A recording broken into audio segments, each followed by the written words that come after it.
Sa atin naman pong pagbabalik sa kasaysayan, alamin natin ang kwento ng Hacienda Churches ng Negro Occidental. Mula po yan kay Xiao Chua sa Showtime. Ako ay Pilipino.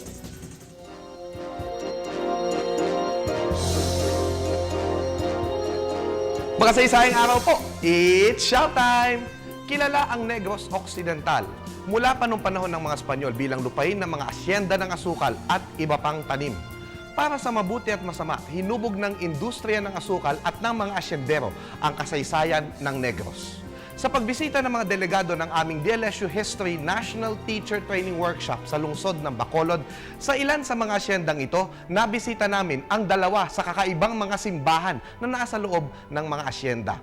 Ang una ay ang simbahan ng St. Joseph the Worker sa loob ng Victoria's Milling Company sa Victoria's Negros Occidental na ipinatayo ng tagapagtatag nito na si Don Miguel Osorio sa site ng kanilang lumang factory na nasira ng ikalawang digmaang pandaigdig.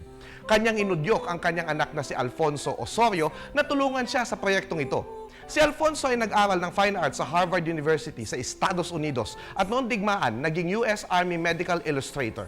Dahil kilalang alagad ng sining sa Estados Unidos, nakuha niya bilang tagapagtayo ng simbahan ang apprentice ng sikat na tagapagtayong si Lloyd Wright na si Anthony Raymond, habang sa disenyo naman ay si Tony Smith.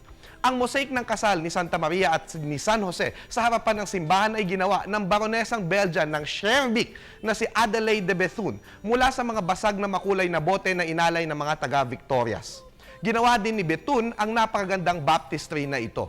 Sa panahon na wala pang Vatican II at hindi pa ganong bukas ang simbahan sa bagong ideya, nauna nang nililok ng lokal na karpinterong si Benjamin Valenciano ang banal na mag-asawa na ang kutis at kasuotan ay Pilipino, maging ang Stations of the Cross na may modernong mga kawal upang ipakita na ang kasalanan nating lahat ang nagpahirap sa mahal na Panginoong Yesus.